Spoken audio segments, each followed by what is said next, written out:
Good morning विद्यार्थी मित्रों। So last लेक्चरनी अंदर આપણે ઉષ્માગતિશાસ્ત્ર ચેપ્ટરની શરૂઆત કરી હતી। એની અંદર આપણે શીખ્યા હતા કે ઉષ્માગતિશાસ્ત્ર શું છે, પ્રણાલી શું છે, પર્યાવરણ શું છે, પ્રણાલી અને પર્યાવરણને અલગ કરતી જે પણ હદ રેખા છે એ શું છે અને પ્રણાલીના પ્રકારો, આપણે આટલી વસ્તુ જોઈ હતી। આજના આપણા લેક્ચરમાં આપણે ખૂબ જ ઇમ્પોર્ટન્ટ ટોપિક એક અવસ્થા વિધેય, इंग्लिश में कहवा जाइए तो स्टेट ऑफ द सिस्टम, मतलब जे पण आपणे प्रणाली लईए छीए एनी अवस्था शू छे तेने आपणे कई रीते दर्शावी सकीए छीए। ते दर्शाववाना जे पण गुणधर्मो छे जेने आपणे अवस्था विधेय कहीशुं, बराबर। तो सामान्य रीते मारे लखवुं होय आने अवस्था विधेय शू छे तो आपणे लखी सकीए के कोई पण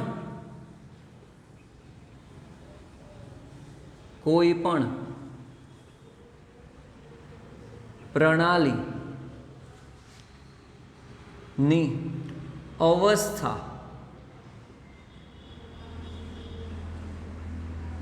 दर्शाववा माटे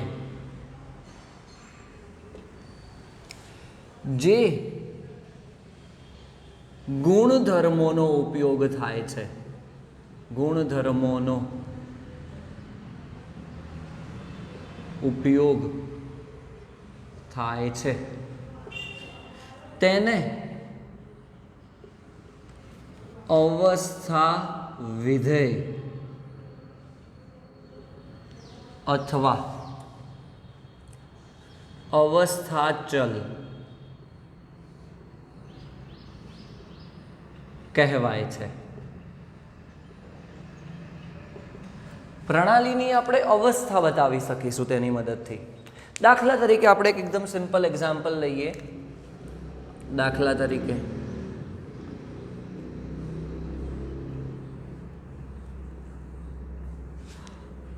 વાયુ ના કદ, દબાણ અને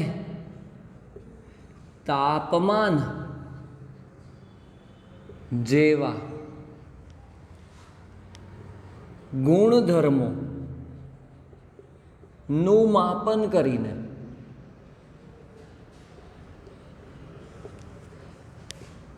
તેની અવસ્થા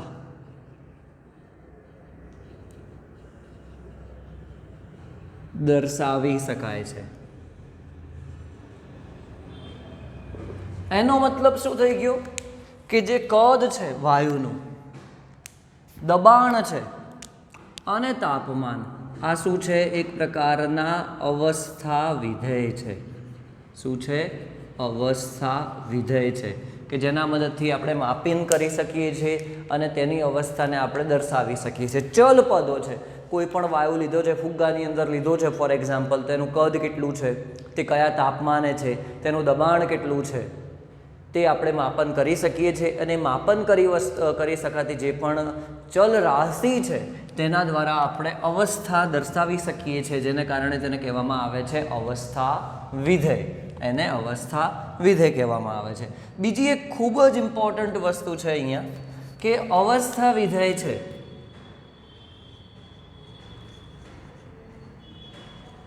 અવસ્થા વિધેય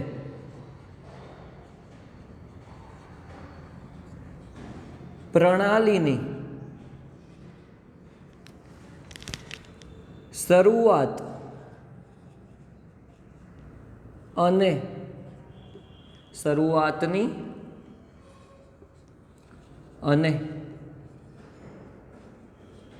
અંતિમ સ્થિતિ પર અથવા તો અંતિમ અવસ્થા પર આધાર રાખે છે।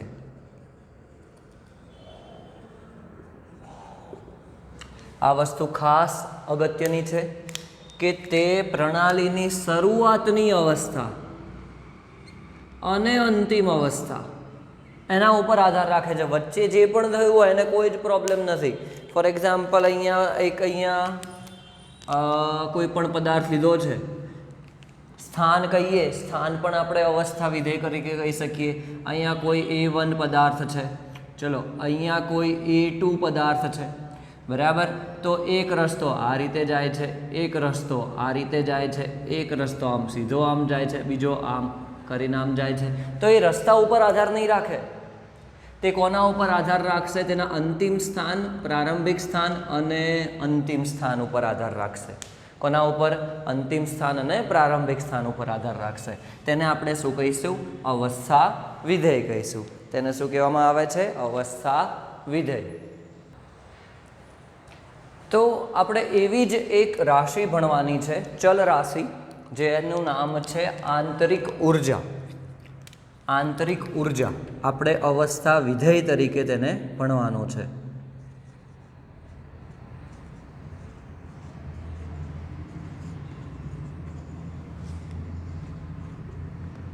આંતરિક ઉર્જા.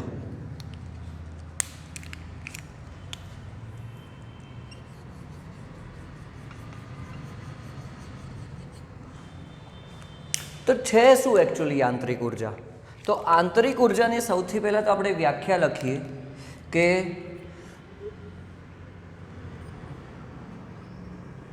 કોઈ પણ પ્રણાલી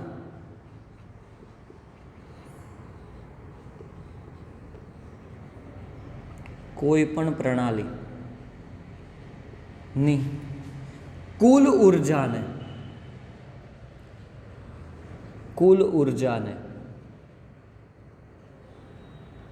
આંતરિક ઉર્જા કહેવાય. કોઈ પણ પ્રણાલીની કુલ ઉર્જા, ટોટલ એનર્જી, કુલ ઉર્જાને આપણે શું કહીશું? આંતરિક ઉર્જા કહીશું. હવે ઘણા બધા પ્રકારની ઉર્જાનો સરવાળો કરી શકીએ. ફોર એક્ઝામ્પલ, આપણે લઈએ છીએ કોઈ એક લાકડું લઈએ છીએ અને આપણે બાળીએ છીએ, એ પ્રકારની આપણી પ્રણાલી છે.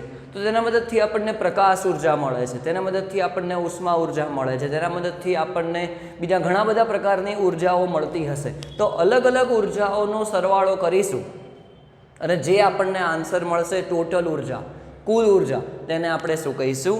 આંતરિક ઉર્જા કહીશું. કુલ ઉર્જા, પ્રણાલીની ટોટલ એનર્જી, કુલ ઉર્જાને આપણે શું કહેવામાં આવે છે? આંતરિક ઉર્જા કહેવામાં આવે છે. દાખલા તરીકે આપણે એવું કહી શકીએ, અથવા તો અહીંયા આંતરિક ઉર્જા બરાબર કોઈ પણ પ્રણાલી માટે અલગ અલગ હોય, પરંતુ આપણે કરી શકીએ કે ચલો પ્રકાશ ઉર્જા, સ્થિતિ ઉર્જા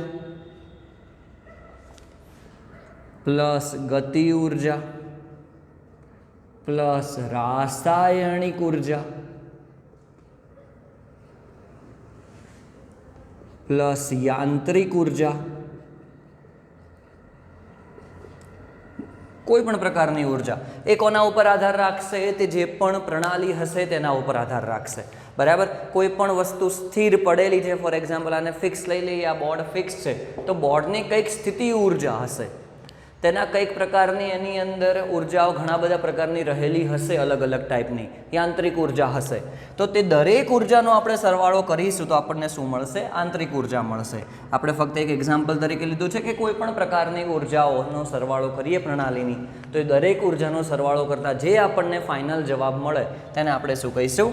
આંતરિક ઉર્જા કહીશું. અગત્યની વાત એ છે કે આંતરિક ઉર્જા પણ એક અવસ્થા વિધેય છે.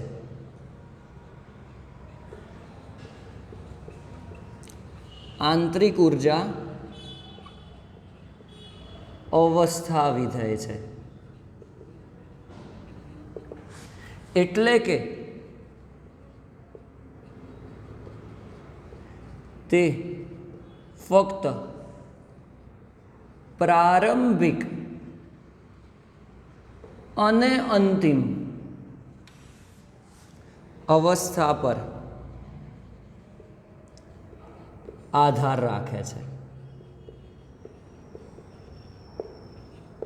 પ્રારંભિક અને અંતિમ અવસ્થા પર તે આધાર રાખે છે, જેને આપણે શું કહીશું? આંતરિક ઉર્જા, જેને આપણે અવસ્થા વિધેય કહીશું. તો હવે આગળ વધીએ આપણે કે આંતરિક ઉર્જામાં ફેરફાર કઈ રીતે થઈ શકે છે. તો આપણે અહીંયા એવું લખી શકીએ કે આંતરિક ઉર્જામાં ફેરફાર શક્ય છે. તો કયા કયા કારણોસર શક્ય છે આપણે એ જોઈએ. તો એમાં આપણે પહેલું લખી શકીએ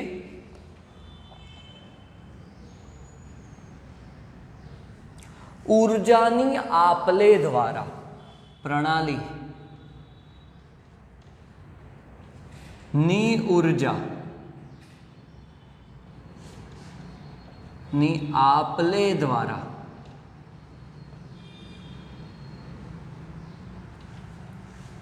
બીજું આપણે લખીએ પ્રણાલી પર અથવા પ્રણાલી દ્વારા કાર્ય કરીને. અને ત્રીજું છે પ્રણાલીમાં દ્રવ્ય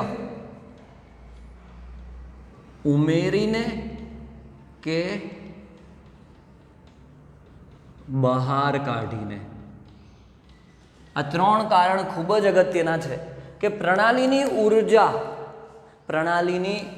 ઉર્જાની આપલે દ્વારા પ્રણાલીની ઉર્જા અને એની શું કરીએ છીએ આપલે કરીએ છીએ પ્રણાલીમાંથી પર્યાવરણમાં, પર્યાવરણમાંથી પ્રણાલીમાં, તો તેની આંતરિક ઉર્જામાં ફેરફાર થશે. સેમ એ જ રીતે પ્રણાલી પર કાર્ય કરીને અથવા તો પ્રણાલી દ્વારા કાર્ય કરીને. અને થર્ડ છે કે દ્રવ્ય ઉમેરીને અથવા તો દ્રવ્ય બહાર કાઢીને. આપણે ત્રણ વસ્તુ આપણે એક્ઝામ્પલ દ્વારા શીખીશું ખૂબ જ સિમ્પલ રીતે. તો એની અંદર સૌથી પહેલાં આપણે જોવા જઈ રહ્યા છીએ કાર્ય દ્વારા. જે બીજો પોઈન્ટ છે એ આપણે લેવા જઈ રહ્યા છીએ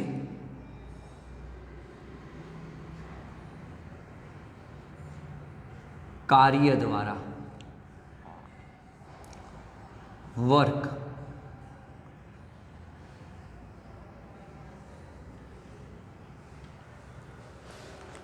તો એના માટે એક આપણે એક્સપેરિમેન્ટ કરીશું અને એક્સપેરિમેન્ટ માટે શું કરીએ છીએ કે પ્રણાલી કેવી લઈએ છીએ સમોષ્મી પ્રણાલી લઈએ છીએ.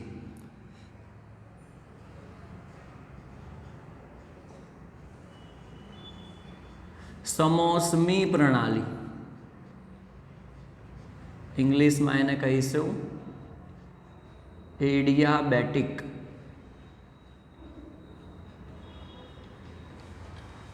સમોષ્મી પ્રણાલી લેતા. તો સૌથી પહેલા એ સમજીએ કે સમોષ્મી પ્રણાલી છે શું.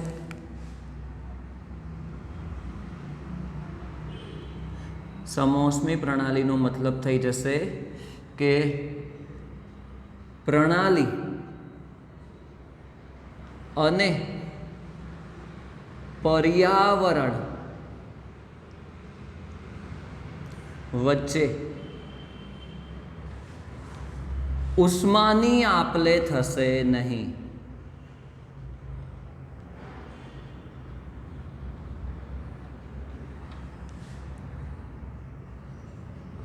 ઉષ્માની આપલે થશે નહીં. આપણે ઉષ્માની એટલે કે ઉર્જાની એટલે કે અહીંયા એકચ્યુઅલી કહેવા જઈએ પ્રણાલીની ઉર્જા અથવા તો તેની અહીંયા ઉષ્મા શબ્દ આપણે વધારે સુટેબલ રાખીશું.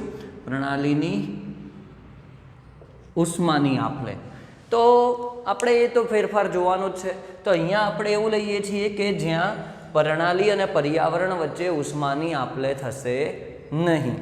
ચલો એક એક્ઝામ્પલ લઈ લઈએ કે પહેલાં હું એવું કરું છું કે એક પાત્ર લઉં છું. આ પાત્રની અંદર હું કોઈ પણ એક દ્રવ્ય ભરું છું.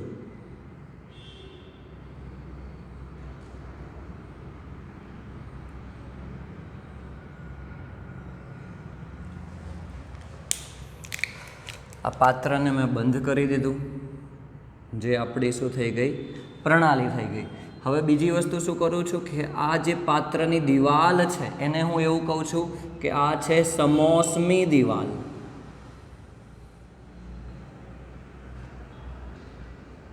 સમોસમી દિવાલ છે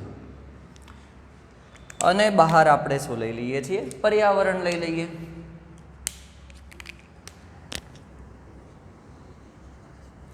આટલો ભાગ છે આપણે એવું દર્શાવી જઈએ છીએ કે આ શું છે? પર્યાવરણ છે.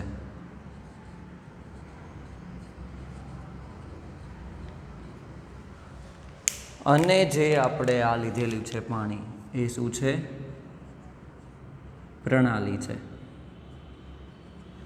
ચાલો તો હવે આપણે સમજીએ કે એકચ્યુઅલી થશે શું. આપણે એવું ઇમેજિન કરી લો કે પાત્રમાં પાણી લીધેલું છે એવું માની લઈએ આપણે. તો પાણીના કારણે શું થશે? ઉર્જાની આપણે થતી નથી, તો એની કોઈક અત્યારે આંતરિક ઉર્જા ફિક્સ હશે, જેને આપણે લખી દઈએ છીએ ચલો અહીંયા કે પ્રારંભિક આંતરિક ઉર્જા.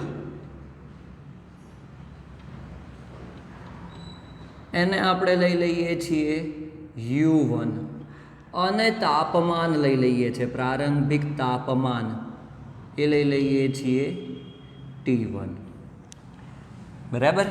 હવે હું શું કરું છું કે અહીંયા કાર્ય જોવાનું છે અને બે રીતે કાર્ય થાય છે, પ્રણાલી ઉપર કાર્ય કરીને અને પ્રણાલી દ્વારા કાર્ય કરીને.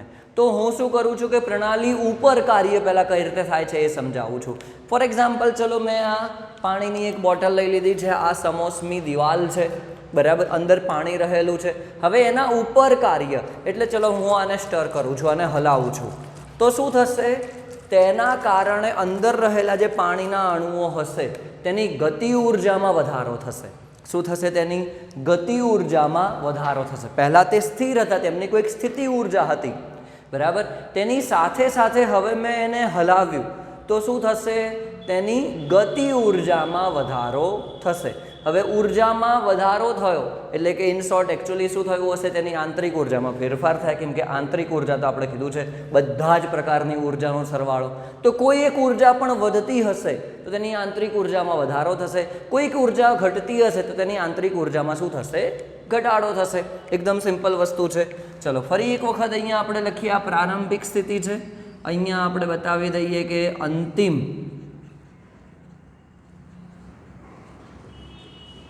આંતરિક ઉર્જા છે એ U2 થશે અને તાપમાન તેનું T2 થશે. બરાબર. ચલો હવે આપણે એવું કરીએ છીએ અહીંયા કે અહીંયા તાપમાન અને આંતરિક ઉર્જા જોઈએ, તો અહીંયા આપણે પહેલું આપણે વાક્ય લખી શકીએ કે જો પ્રણાલી પર કાર્ય થાય, પ્રણાલી પર કાર્ય થાય તો શું થશે? હમણાં તમને સમજાયું. અંતિમ ઉર્જા છે એ વધારે હશે કોના કરતાં? પ્રારંભિક ઉર્જા કરતાં. કઈ રીતે? હમણાં તમને બતાવ્યું. પ્રણાલી ઉપર કાર્ય થયું તો પાણી લીધું છે અને હું હલાવું છું, તેના કારણે શું થશે? તેની ગતિ ઉર્જામાં વધારો થશે. મેં કાર્ય કર્યું છે કોના ઉપર? પ્રણાલી ઉપર. એ પાણીની બોટલ છે એ એક પ્રણાલી છે, તો પ્રણાલી ઉપર મેં કાર્ય કર્યું તો શું થશે? એનામાં ઉર્જાનો વધારો થશે. તે ઉર્જામાં વધારો કરશે. કોઈ પણ પ્રકારની ઉર્જામાં વધારો થશે. કોઈ પણ પ્રકારની ઉર્જામાં વધારો તો તેની આંતરિક ઉર્જા વધારે. તો અંતિમ આંતરિક ઉર્જા કેવી હશે? વધારે હશે. તો જો હવે આપણે અહીંયા ડેલ્ટા U લઈએ અને કરીએ U2 માઇનસ U1 તો એનો જવાબ શું આવશે? પોઝિટિવ આવશે, ધન આવશે. તો પ્રણાલી પર કાર્ય કરવામાં આવે છે ત્યારે આંતરિક ઉર્જા કેવું હોય છે? ધન હોય છે. એટલે કે કાર્ય WAD, AD એટલે કે એડિયાબેટિક પ્રોસેસ. સમોસમી આપણે પ્રણાલી લીધી છે, સમોસમી પ્રક્રિયા લીધેલી છે, તો WAD એ શું હશે? એ પણ ધન હશે. કાર્ય કેવું કહીશું આપણે? ધન કહીશું. આ વસ્તુ ખાસ ઇમ્પોર્ટન્ટ છે MCQ માટે કે જ્યારે પ્રણાલી પર કાર્ય કરવામાં આવે છે ત્યારે આંતરિક ઉર્જાનો ફેરફાર શું હોય છે? ધન હોય છે. અને કાર્ય કેવું હોય છે? ધન હોય છે. આ ખાસ સમજવાનું છે, આમાં મિસ્ટેક ના થવી જોઈએ. તમને સિમ્પલ એક્ઝામ્પલ આપીને સમજાવ્યું છે. ચલો એ જ રીતે આપણે એક બીજું એક્ઝામ્પલ સમજીએ. હું મારી જાતને શું કરી લઈ લઉં છું? પ્રણાલી લઈ લઉં છું. ચલો, હું પ્રણાલી છું. હવે હું શું કરું છું કે હું ભાગવાનું શરૂ કરું છું. બરાબર, હું ભાગું છું તો એના કારણે શું થશે? મારી કંઈક આંતરિક ઉર્જા છે એમાં ઘટાડો થશે. હવે પ્રણાલી હું પોતે હતો તો મેં પોતે કાર્ય કર્યું, એટલે કે પ્રણાલી દ્વારા કાર્ય થયું. અત્યારે હું બોલી રહ્યો છું તો દરેક સમયે દરેક બોલવાના અંતરે મારી ઉર્જામાં ઘટાડો થઈ રહ્યો છે, કારણ કે હું શું કરું છું? પોતે કાર્ય કરું છું. જો પોતે કાર્ય કરતા હોય કોઈ પણ તો તેની ઉર્જામાં શું થશે? ઘટાડો થશે. આ વસ્તુ માઇન્ડમાં બેસી લો. અને કોઈ વસ્તુ ઉપર કાર્ય થતું હોય તો તેની ઉર્જામાં શું થશે? વધારો થશે. આ ખાસ સમજવાનું છે. તો પછી હવે અહીંયા આપણે બીજું એક એક્ઝામ્પલ અહીંયા લખી શકીએ સિમ્પલ, કે જો પ્રણાલી દ્વારા કાર્ય થતું હોય, જો પ્રણાલી દ્વારા કાર્ય થાય તો શું થશે? એ વખતે પ્રારંભિક ઉર્જા વધારે હશે અંતિમ ઉર્જા કરતાં. પ્રારંભિક ઉર્જા કેવી હશે? વધારે હશે અંતિમ ઉર્જા કરતાં. જો પ્રણાલી દ્વારા કાર્ય થાય, કેમ કે અંતિમ શું થયું હશે? ઉર્જામાં ઘટાડો થયો હશે. તમે પોતે ચલો એકવાર એક્સપેરિમેન્ટ કરજો. આમ તો કરતા જ હશો, તો પણ ક્રિકેટ રમતા હોય અથવા તો કોઈ પણ તમે ચલો દોડવાનું સ્ટાર્ટ કરો તો પછી કોઈક અંતર પછી શું થશે? તમે થાકી જશો. તમારા શરીરમાંથી શું થશે? સ્કિન ઉપરથી પરસેવો નીકળશે, તેનાથી થોડી ગરમ થશે, ઉષ્મા ઉર્જા લાગશે તમને થોડી, એટલે શરીરમાંથી ઉર્જા બહાર ગઈ. તો શું થયું? પ્રણાલી આપણે લીધેલું હતું, સિસ્ટમ લીધી હતી શરીરને, તો તેની ઉર્જામાં તો ઘટાડો થયો. તે કોના દ્વારા થયો? આપણે પોતે કર્યો છે. પ્રણાલી દ્વારા કાર્ય થાય છે. તો પ્રણાલી દ્વારા કાર્ય કરીશું તો શું થશે? ઉર્જામાં ઘટાડો થશે. તો પછી આપણે અહીંયા એવું લખી શકીએ કે ડેલ્ટા યુ શું થઈ જશે? U2 minus U1. તો એનો જવાબ નેગેટિવ આવશે. નેગેટિવ આવશે. કેમ નેગેટિવ આવશે? કારણ કે અંતિમ ઉર્જા તો ઓછી છે પ્રારંભિક ઉર્જા કરતાં. તો એના દ્વારા જે કાર્ય થયું છે એને પણ આપણે શું કહીશું? ઋણ કહીશું. કાર્યને શું કહીશું? ઋણ કહીશું. બરાબર, એકદમ સિમ્પલ ટોપિક છે, એમાં મિસ્ટેક ના થવી જોઈએ. આમાં ઘણી વખત વિદ્યાર્થીઓ ગોખવાનો ટ્રાય કરતા હોય છે. ગોખવાનું નથી, સમજવાનું છે. પોતે એક્સપેરિમેન્ટ કરીને સમજી શકો છો. ચલો, દ્વારા આપણે એવું કરીએ છીએ કે કોઈક એનર્જી ડ્રિંક પીએ છીએ અથવા તો પછી કોઈ પણ વસ્તુ આપણે ખોરાક લઈએ છીએ તો શું થાય છે કે આપણી પ્રણાલીની અંદર કાર્ય થયું, પ્રણાલી ઉપર કાર્ય થયું એવું કહેવામાં આવે. આપણે શું કર્યું? એનર્જી ડ્રિંક લીધું તો પ્રણાલી ઉપર કાર્ય થયું, તેનાથી તો આપણી ઉર્જા વધશે. અને જો પ્રણાલી દ્વારા કાર્ય થતું હોય તો ઉર્જામાં શું થાય? ઘટાડો થાય. તો આંતરિક ઉર્જા ખાસ અગત્યની છે કે પ્રણાલી દ્વારા કાર્ય થાય તો શું થાય? પ્રણાલી ઉપર કાર્ય થાય તો શું થાય? આ વસ્તુ સમજવી ખાસ જરૂરી છે. સહેજ પણ મિસ્ટેક આની અંદર ના થવી જોઈએ. બરાબર, આપણે આગળ જોઈએ હવે ઉર્જા દ્વારા, ઉષ્મા દ્વારા શું થાય છે. તો જોઈએ હવે આપણે એક ટોપિક અહીંયા પૂરો કર્યો કે પ્રણાલી ઉપર કાર્ય થાય અથવા તો પ્રણાલી દ્વારા કાર્ય થાય. આપણે નેક્સ્ટ ટોપિક લેવાના છીએ પ્રણાલીની ઉષ્માની આપ-લે. હવે આપણે સેકન્ડ ટોપિક લેવાના છીએ ઉષ્મા.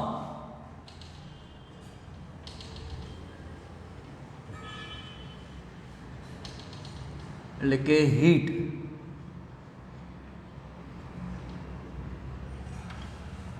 ઉષ્મા, હીટ. તો આપણે એવું કહી શકીએ કે કોઈ પણ વસ્તુ આપણે લઈએ, તમે પોતે જ સમજી શકો છો કે અહીંયા હું એક પ્રણાલી લઉં છું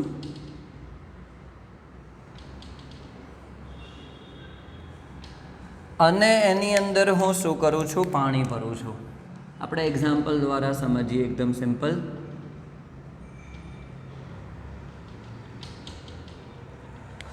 ચલો, હવે હું અહીં નીચે બર્નર મૂકું છું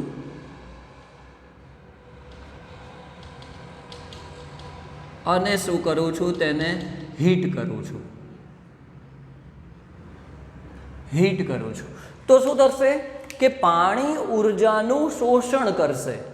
ઉર્જાનું શોષણ કરશે તો તેની ઉર્જામાં શું થશે? વધારો થશે. એ જ રીતે બીજું શું થઈ શકે છે કે તે ઉર્જા બહાર પણ કાઢી શકે છે. અહીંયા શું થાય છે કે ઉર્જાની આપ-લે થઈ શકે છે. ઉર્જાનું શોષણ કરે તો તેની આંતરિક ઉર્જામાં ફેરફાર થાય અને ઉર્જા બહાર કાઢે તો તેની આંતરિક ઉર્જામાં ફેરફાર થાય.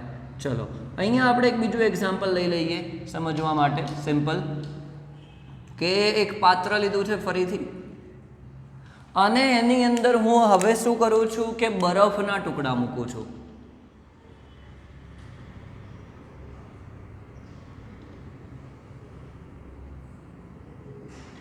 બરફના ટુકડા છે. આ આપણે શું લીધું હતું? પાણી લીધું હતું. આ શું છે? તો બરફ છે.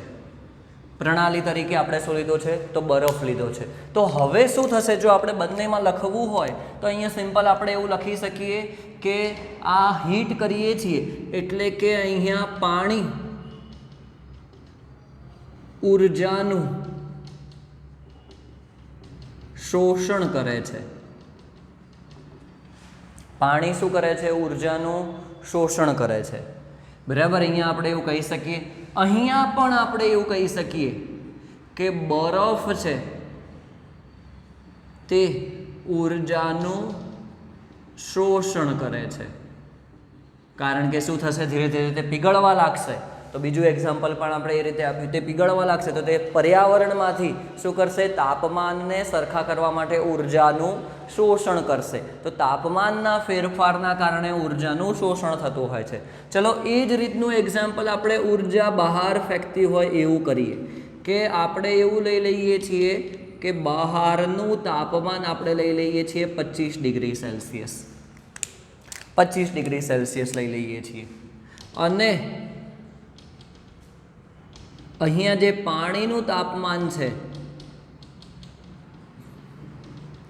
એ આપણે લઈએ છીએ ચલો 60 ડિગ્રી સેલ્સિયસ.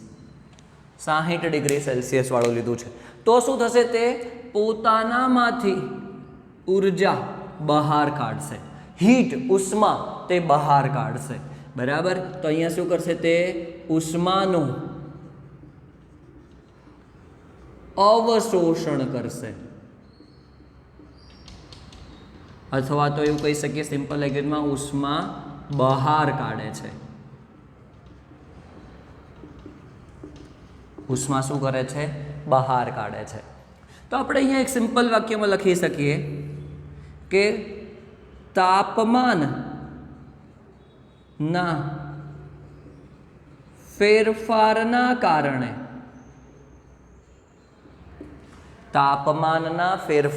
કારણે પ્રણાલી અને પર્યાવરણ વચ્ચે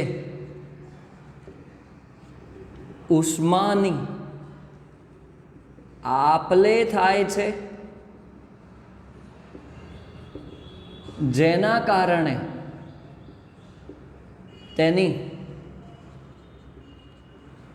આંતરિક ઉર્જામાં ફેરફાર જોવા મળે છે. બરાબર. એ આપણે કઈ રીતે દર્શાવી શકીએ? તો ડેલ્ટા યુ આપણે લઈએ ફેરફાર એ ઉર્જામાં થતો ફેરફાર. આ શું છે? તો ઉષ્મા છે. ઉષ્મા ઉર્જા ઉષ્મામાં થતા ફેરફાર તરીકે બતાવી શકીએ. તો આપણે તો અહીંયા તાપમાનના ફેરફારના કારણે જોયું.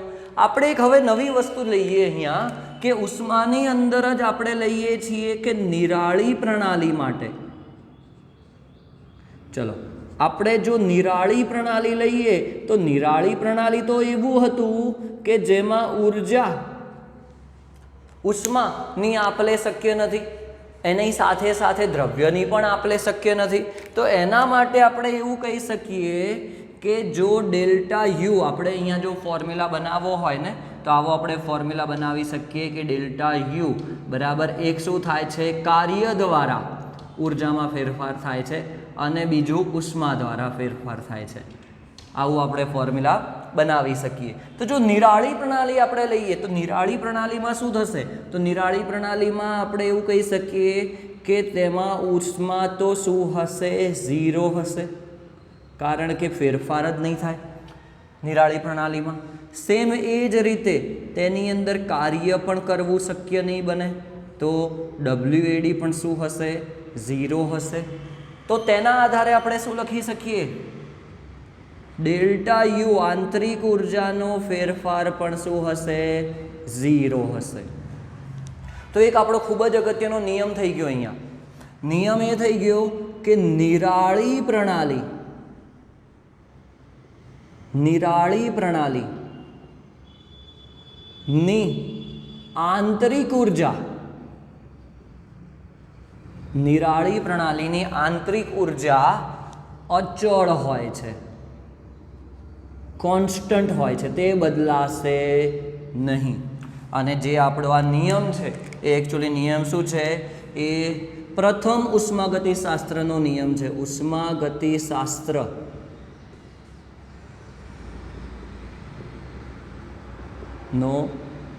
પ્રથમ નિયમ છે કે નિરાળી પ્રણાલીની આંતરિક ઉર્જામાં શું હોય છે? તે અચળ હોય છે, તે બદલાતી નથી. બરાબર. તો આંતરિક ઉર્જા એક અવસ્થા વિધેય તરીકે ખાસ સમજવાનો છે. એમસીક્યુ માટે તમારી નીટ JEE-માં આ ટાઈપના એમસીક્યુ મતલબ પૂછાતા હોય છે કે ધન ક્યારે હોય, ઋણ ક્યારે હોય. હજી આપણે ઘણા બધા ચલ વિધેયો જોઈશું. હજી આપણે એન્ટ્રોપી જોઈશું, એન્થાલ્પી જોઈશું. એના આધારે સિસ્ટમમાં, સરાઉન્ડિંગમાં શું હોય છે દરેક વસ્તુનો અભ્યાસ કરીશું. પણ ખાસ અત્યારે એમસીક્યુ માટે આ સમજવાનું છે કે પ્રણાલી દ્વારા કાર્ય થતું હોય તો શું થાય, પ્રણાલી ઉપર કાર્ય થતું હોય તો શું થાય. બરાબર. ઉષ્માનું શોષણ થતું હોય તો શું થાય, ઉષ્મા બહાર ફેંકાતી હોય તો શું થાય. બરાબર. આ એક પ્રકારની કઈ થાય? ઉષ્માક્ષેપક પ્રક્રિયા અને ઉષ્મા શોષક પ્રક્રિયા. તો એના આધારે તેની આંતરિક ઉર્જામાં ફેરફાર થઈ શકે. અને એના આધારે આપણે નિયમ બનાવ્યો એક કે જે પણ નિરાળી પ્રણાલી છે તેની આંતરિક ઉર્જા કેવી હોય છે? અચળ હોય છે, તે બદલાતી નથી. ઓકે. તો આ સાથે આજનો લેક્ચર આપણે પૂરો રાખીએ છીએ. નેક્સ્ટ લેક્ચરની અંદર હજી આપણે ખૂબ જ ઇમ્પોર્ટન્ટ ટોપિકનો અભ્યાસ કરીશું.